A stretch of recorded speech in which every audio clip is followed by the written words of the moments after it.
Scientists know that for babies, learning starts right away.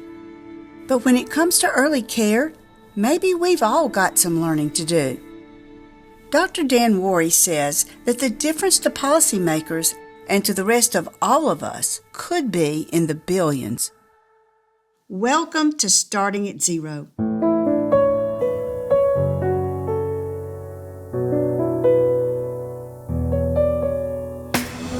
Starting at Zero, imagining a world of high-quality education for our youngest citizens.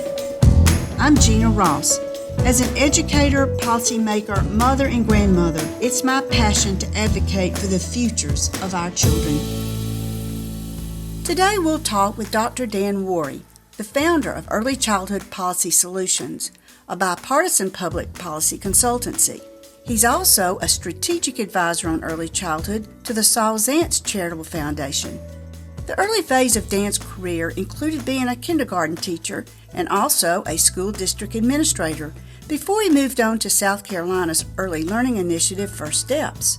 Next, Dan joined the Hunt Institute, working alongside governors and state legislators to improve policy. But Dan is known to thousands and thousands of parents across the globe for his unique social media presence, which was recently profiled in the New York Times. It's an undeniable fountain of cuteness, seen through the lens of child development. Dan's new book makes a memorable argument that America's current approach is completely upside down, but that together we could turn it right side up. Hello, Dan. Thank you for taking time today to talk with me about, just all things Dan Wuori and what you've been up to. I'm very excited about your new book, The Daycare Myth, What We Get Wrong About Early Care and Education and What We Should Do About It. Give us a little insight into this interesting title. What is the daycare myth? Yeah, well, Jeana, first off, thank you for the invitation to be here. I'm thrilled to have the conversation. And yeah, the book has sort of deliberately a bit of a provocative title, the Daycare Myth. For almost 100 years in this country, we have thought of care and education as being two different things, separate and distinct. But that is contradicted by decades of brain science. And so the book sort of lays out the case that daycare, as we know it, at least as we have conceptualized it, really doesn't exist. And what I mean by that is that, we have thought of daycare, or more recently childcare, as being this sort of safe, warm, hopefully happy place for young children to stay while their parents are at work during the day. But we've thought of that as very different from education. And so the daycare myth title really speaks to what I consider to be maybe the fundamental problem. We talk a lot about the early childhood sector being in some variation of crisis or multiple different crises. But to me, the number one crisis involved here is really a crisis of understanding. And so we have, for the better part of 100 years at this point, sort of fooled ourselves into believing that young children require care, whereas older children get involved in education and learning. And what we know is that is just simply not the case. We know, better than we ever have, not only that young children are learning from day one, but increasingly we understand the powerful ways they are beginning learning in utero. Even in the policy conversations that we frequently talk about, childcare on one hand and preschool or early childhood education on the other. And the real point, of part of the book is that there is no distinction between those two. That for young children, all environments are learning environments, and really it's just a question of their quality. I think it's fascinating that we know now from research that babies actually start learning in utero. Isn't that fascinating, Jeana? I mean, to me, that is the most interesting part of kind of the emerging literature base on young children and their development. And we know this in a couple of different ways. We know that somewhere between 18 and 20 weeks of gestation, the children's hearing begins to become active, and the very first sounds that they hear are their mother's heartbeat, their the pumping of the blood through their mother's body, their digestive rumblings, and very much the rhythms and the patterns of their mother's voice. And so, how do we know that they've learned something about that? Well, in research studies that have been done in just hours after young children have been born, we know from their sort of differential responses that children can identify the native language of their mother and sort of choose and select it over recordings of other languages, that they are better attuned to their mother's native language. There's a fascinating study out of France, for example. They read repeatedly to mothers in utero, or mothers of children in utero, read the book Goldilocks and the Three Bears, right? And they read it each day in French to their French soon to be newborns. And after birth, researchers went in and they looked at the brain activity and the brain waves when they read children that same book in French, in English, and in Spanish. And you probably won't be surprised to know that the French babies who had heard that story told over and over in utero in French showed a preference, and their brains lit up when they heard the story in French in a way that they did not when it was read to them in Spanish or in English. There's some fascinating research around music as well. We know that young children soothe very differently after birth to music that was played for them. A study that looked at the children that heard the song "Twinkle Twinkle Little Star" every day for weeks during the final trimester of pregnancy, and showed how they soothed to that song differently, not only right after birth, but even months later. They showed the recognition. And then my very favorite part of this research, there was a study that suggested that same thing may be true, that children soothe to the sounds of the TV theme songs to some of their mother's favorite programs to which they were exposed in utero. So it's a fascinating kind of emerging line of research. But I think the more we know, the more we know that learning, important forms of learning, are beginning even before children come into the world, and that happens in particular during the final trimester, the final weeks of pregnancy. Amazing. Who is this book for? So I think about the book as being really for three different audiences primarily. The first of those is parents who are looking at the choices that they're going to make on behalf of their own families and on behalf of their young children.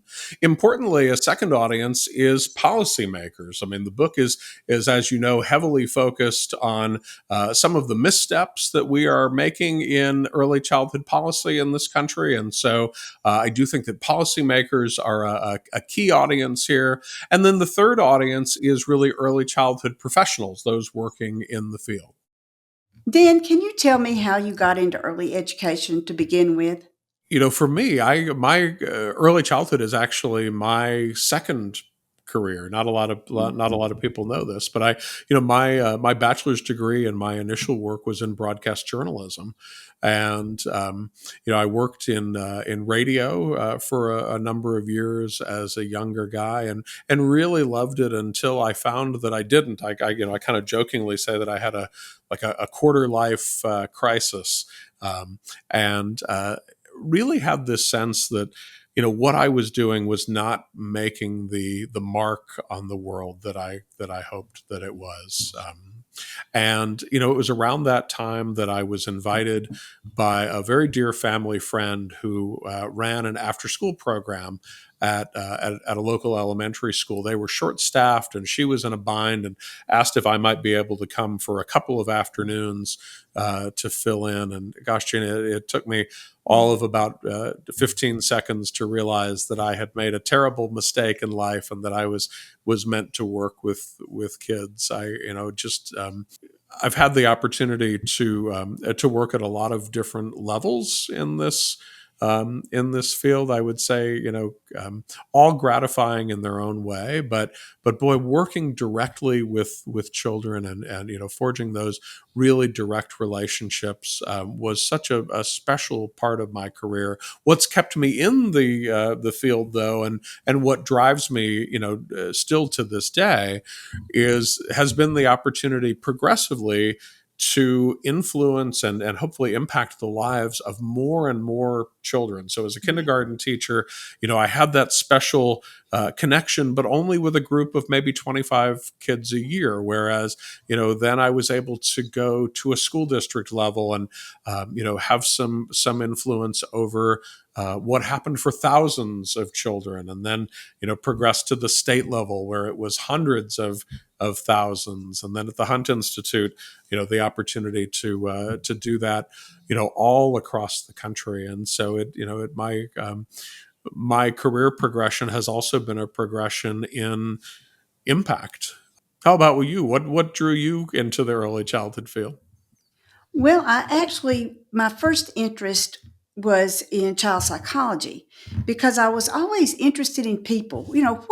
Why were people like they are? What makes this person one way and another person a different way? And then as I got more into that, I realized that it all happens in those early years, and that the child development part of it was exactly what I was looking for the answers of why people are who they are. And then, my career progression, Dan, it was much like yours. Only I did stop. I started teaching early, right out of college, and then I stayed home for 17 years. That I call that my 17-year child development lab, as I watched my own children grow. And then as they left home, I had just this strong desire to make a difference in the way people were successful. And I wanted to do that with young children. And so I went back into the classroom as a pre-K, actually teaching assistant, because it was a Title I program, and they only had funds to pay for a teaching assistant. So that's what I did. And then over time was able to get involved with our state pre-K program on the grassroots end of it, where that we were actually building that program, putting together over time with people in the field, all those structures and functions and processes that make a really good program, a good environment, a good place for children. And it's like you've said, how did we develop those adult child interactions to where children were getting what they needed socially and emotionally to begin with, and then being able to take that and then achieve more as far as the academic pieces of it. So, I think that bottom line, it was just a lot like you said, just being able to make an impact on people's lives in a positive way. Well, I love the way you describe that phrasing of sort of understanding why people are the way they are, Mhm. and I think that's that is actually one of the major lessons of the book. Probably not communicated in exactly those words, but I think if people take anything away from this book, I hope it is that these early years are of terrific consequence, Mhm. and that so much of how we think, how we interact, how we form relationships even as adults, all have all find their roots Mhm. um, in our experiences as young children. And so the more we can make those really fantastic experiences, the better off we're Mhm. we're all going to be for decades to come. Dan, I've known you for many years thanks to your work with elected leaders in the early childhood policy space, but to thousands of parents across the world, you're known not for policy, but for your innovative use of social media to educate on child development. This creative and clever way to educate and provide important information is so popular that the New York Times recently profiled your work, calling your Twitter account a font of delight and edification, educational, but also simply put, aw. Tell me about how the social media posts came to be and how they connect with your book and your work in the policy space. Absolutely. I will tell you that that New York Times piece was a real wonderful surprise when they reached out. And social media has been very good to me. But I will confess to you, Jeana, that originally um, there wasn't so much a master strategy involved here. I had been on Twitter, or now X, for many years, and had a professional account where I was actually posting a good bit about the policy work that I do day to day. But I did notice somewhere along the way, about probably 2 years ago now, that social media was also just this incredible treasure trove of video Mhm. examples of child development. And so, it has just struck me that, wow, what a wonderful, resource for parents, for teachers, is now available with all of these Instagram and TikTok videos that are floating around. And what I you know where I have sort of found a niche here is in sharing those videos, but also then combining it with sort of some conversation through the lens of, well, what does this Yeah. mean? What are we seeing here? And helping parents and teachers to understand, yes, of course, these videos are cute, but they're a lot more than cute.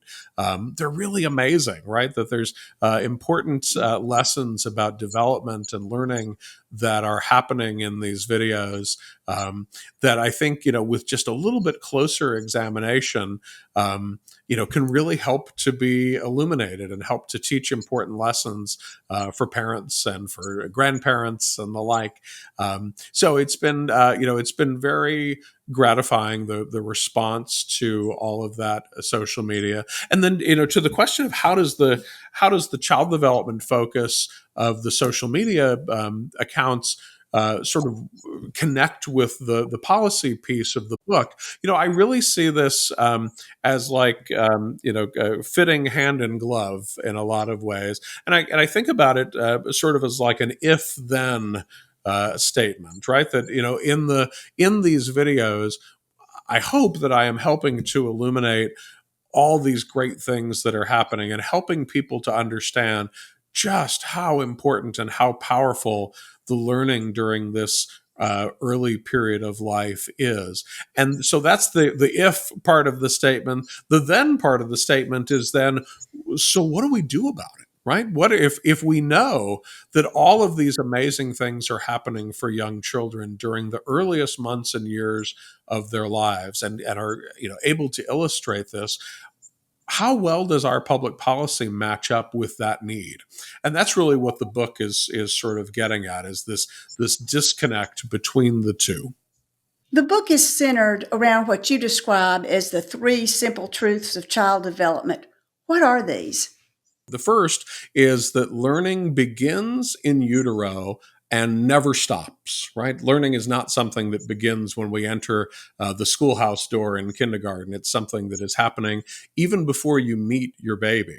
The second is that the period from prenatal to 3 is the single most consequential window in all of human development. It is the time frame during which the fundamental architecture of the brain is wired in ways that will go on to support or hinder our long-term success in decades to come.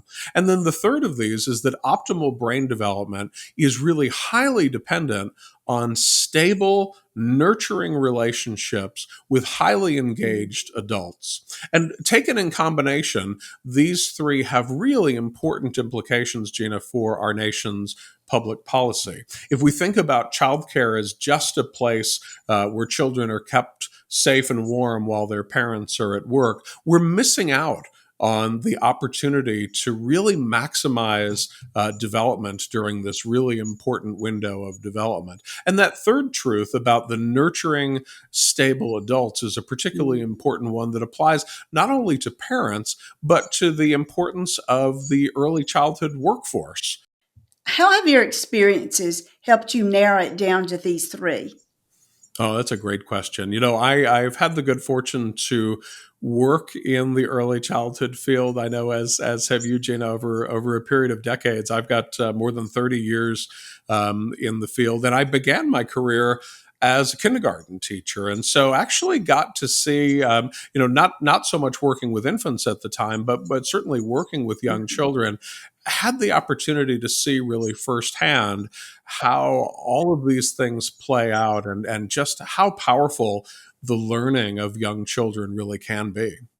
In part, it was also my experience as a parent that really opened my eyes to the powerful brain development that is happening, as children develop language, as they, begin becoming mobile, for example, and as their thinking progresses. Those first 36 months are absolutely crucial. Why should parents and policymakers want to use these three simple truths to frame their decision making? I think the first answer there is because they're grounded in evidence. Gina, it's a very different way of looking at and thinking about the years of early childhood. I think right now we've got about 100-year history of investments in children that are maybe not really so much investments in children as much as they are investments in the workforce participation of their parents, and that has been premised in part on this idea that that young children only need care. When we acknowledge, though, that learning is beginning in utero, it really causes us to rethink our approach maybe to what's happening with young children during this period. 1 in 4 American mothers actually have to return to work within 2 weeks of giving birth in this country because of lack of paid family leave. And so at precisely the time that young children are most relying on the stability and these nurturing relationships with their primary caregivers, we frequently see those relationships interrupted. And that is not to say, by the way, that childcare is a bad thing necessarily.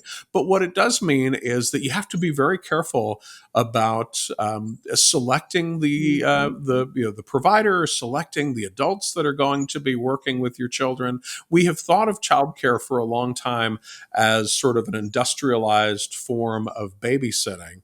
But we know that that's not the case. When you are choosing an early childhood program for your infant, for example, you're not choosing a babysitter. You are selecting the adults who will help to co-construct your child's brain. And it's something that policymakers, I think, are really wise to take note of. A part of the book, as you know, Jeana, gets into the long-term cost of our current system, not only to children themselves, but to all of the rest of us as taxpayers and interested parties in this system. And when we have a first 3 years that are not optimized in the way that they might otherwise be, then there are huge long-term consequences involved here, right? That we see in K-12 education, that there is a need for more remediation, that children may be retained in a grade level, right? And so having to repeat a grade level, more special education placements, more reliance as they get older on social services, and even things as severe as interactions with the criminal justice system, are all things that may result from our sub optimization of these early years. And so if we can get these things right in the first place, one, I think we can do it at a much lower cost than paying endlessly for the results of our inaction. And two, can really set children on a different sort of developmental trajectory as they grow and enter into adulthood. Dan, as you know, the central question for state and federal policymakers often comes down to resources. And I was interested in how the book explains the economic case for investment in children, not only long term, but right here and now, the short term. Explain exactly how we might pay for the system that we need. One message that I have heard many times from policymakers recently is, okay, I think I'm starting to get the sort of Mhm. brain development piece of this. I'm supportive, but how do we pay for it, right? And my answer to them consistently is that we are already paying for the system that young children need in this country. Unfortunately, we're doing it in the dumbest possible ways. And that sounds like a joke, but it's actually not so much. We are saddling taxpayers endlessly with the results of the system that we have now, rather than proactively investing in the right system to begin with, which is a comparatively small investment. What we know from both the long term and the short term outcomes. First, in the longitudinal sense, we know that over a period of decades, that high quality early childhood investments really pay off. The challenge for policymakers frequently is that they do these things over the full lifespan. Right. And so frequently policymakers are in a role where they're having to look at, like, we need to pass a budget and we have these issues to deal with right in the here and now, and maybe don't always have the luxury of thinking about, well, if we do this proactively now, 2 decades from now, we're going to see very different outcomes. But there is great research to suggest that this is economically a great idea, even in real time. Our colleagues at Ready Nation, which is a group of largely retired Fortune 500 CEOs who are interested in this topic, did a fascinating economic analysis about 2 years ago now, where they looked at the real-time drain on the economy resulting not from childcare writ large, but from lack of high-quality infant and toddler care alone.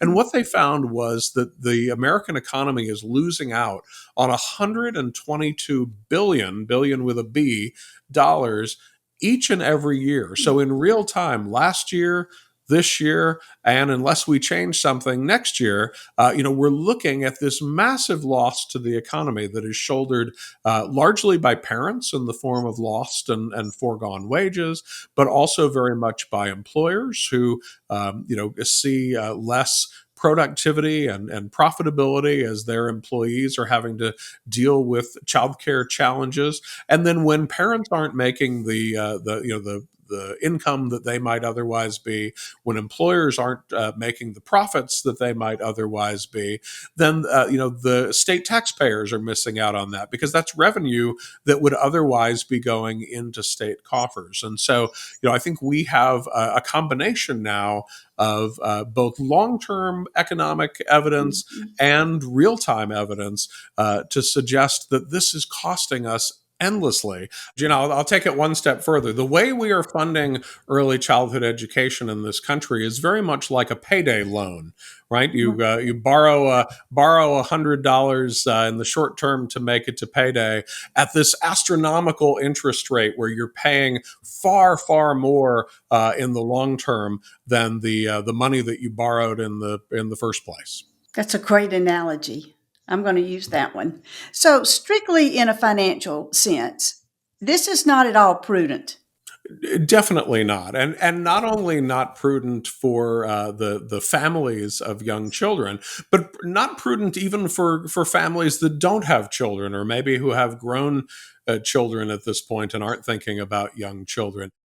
The book also reveals a collection of ways that state and federal policies may, despite good intentions, actually be exacerbating the childcare crisis. Can you talk through a few of those? Absolutely. We could probably talk for hours about this Mm. this very question alone, Jeana. But I'll give you a couple of examples. One example is what I have deemed in the book and is sort of an over reliance on school districts to Mhm. deliver these services, and this is something that we've seen a good bit here over the past couple of decades, in particular, as states have expanded state-funded pre-kindergarten programs. And I want to be very clear. You know, school district pre-kindergarten programs, you and I both have had some connection to them, Jeana. They're absolutely Mhm. fantastic. I don't have a quarrel with them at all. The challenge is that early childhood services haven't traditionally been delivered by school districts, that they have been delivered sort of by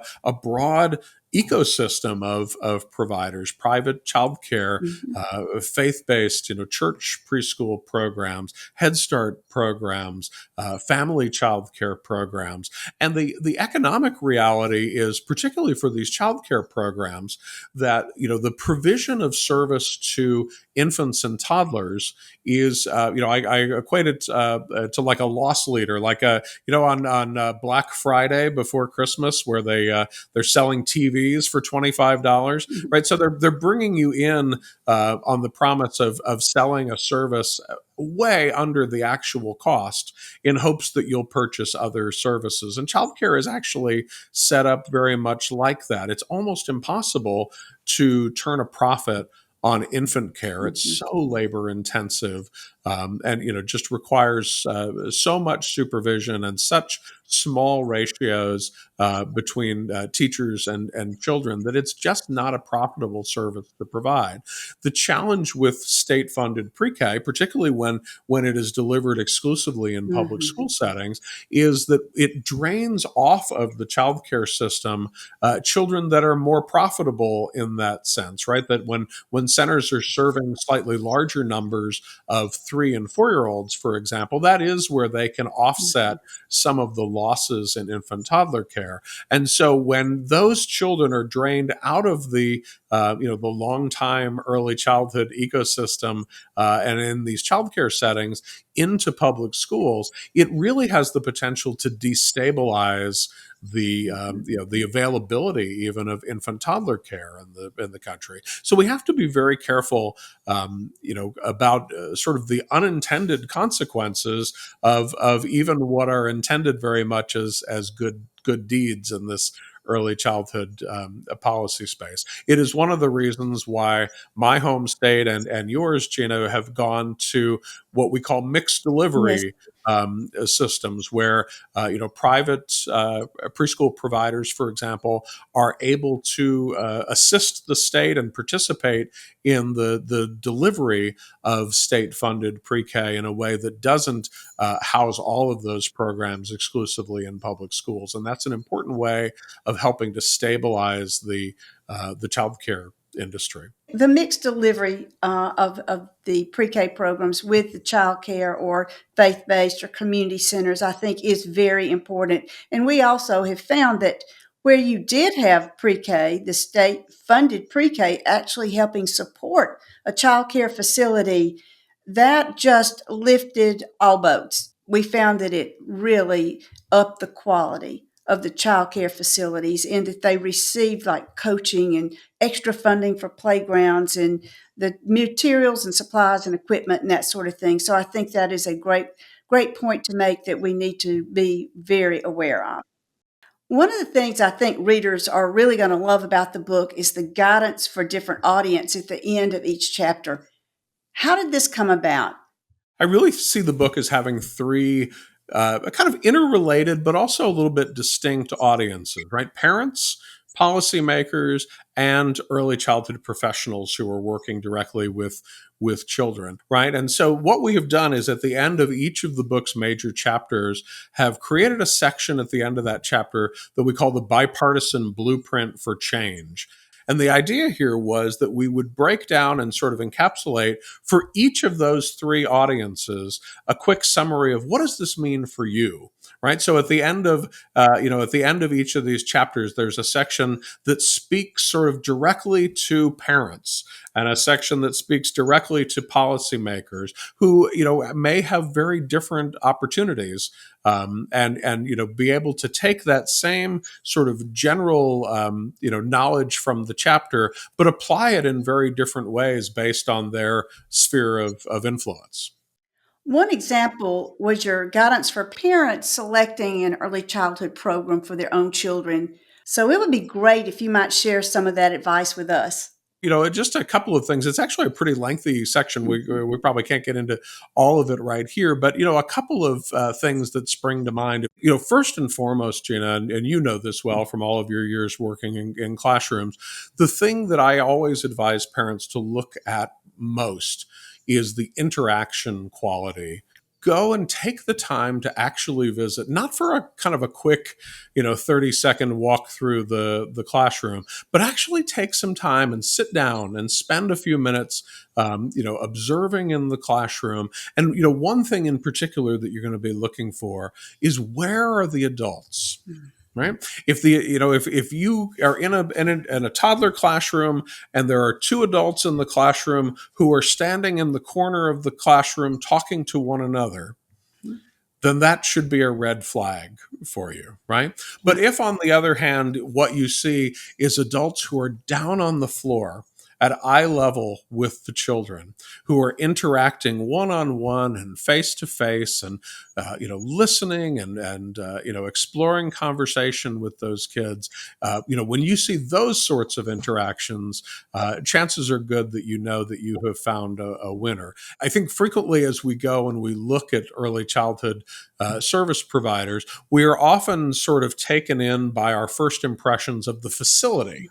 I think frequently we make, as parents, sort of gut decisions based on the sort of the vibe we are picking up from the center itself. And I'm always quick to advise, given the choice between a beautiful state of the art building and amazing adults in those classrooms, go with the adults every time.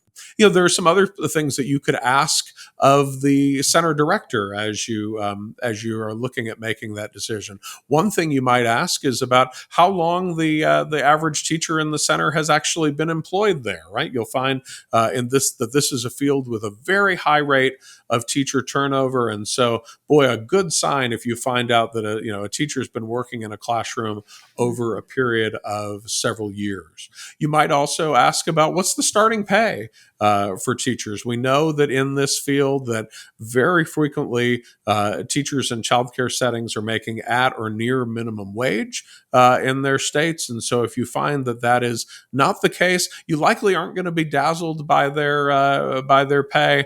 But if you find that it's maybe a little bit above that rate in the field and a little bit more competitive in the market, also a really good sign. The last thing I would definitely encourage them to ask is about whether or not teachers get paid sick leave. Right? We don't want teachers coming to work sick and exposing children potentially to illness because they don't get paid if they don't arrive, right? And so the presence of at least some limited paid sick leave is a good indication that the program has the best interests of both their children and their teachers at heart.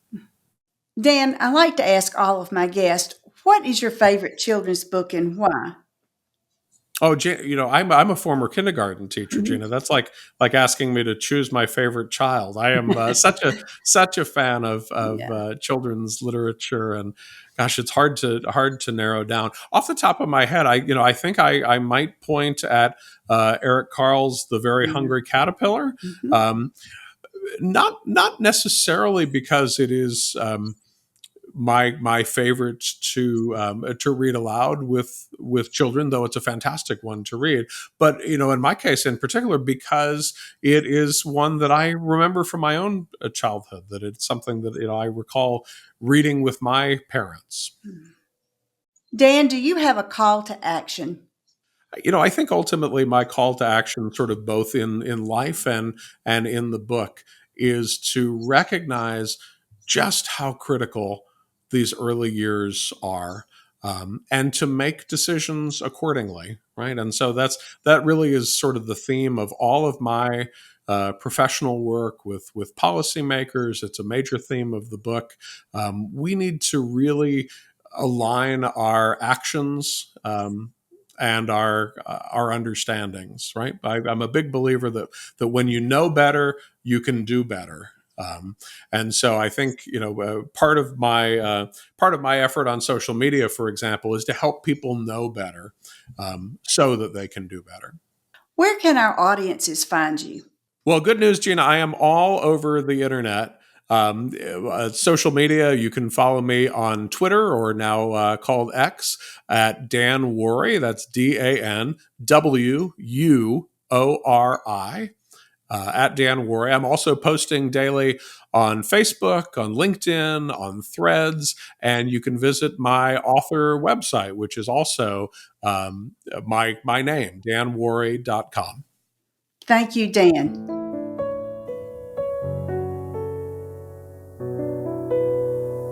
Starting at zero, imagining a world of high-quality care, education, and success for our youngest citizens.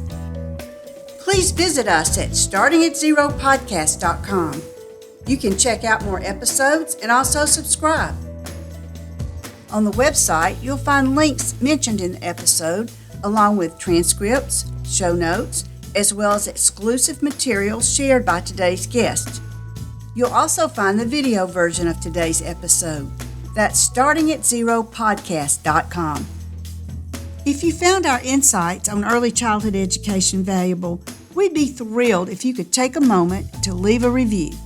Your feedback not only supports our podcast, but also helps us spread the word about the importance of early education. Connect with me on Twitter and Instagram at Starting at Zero and at Saul Zaentz Charitable, and I'm Jeana Ross on LinkedIn. I cannot wait to share our next conversation with you and imagine a future where every child finds early success.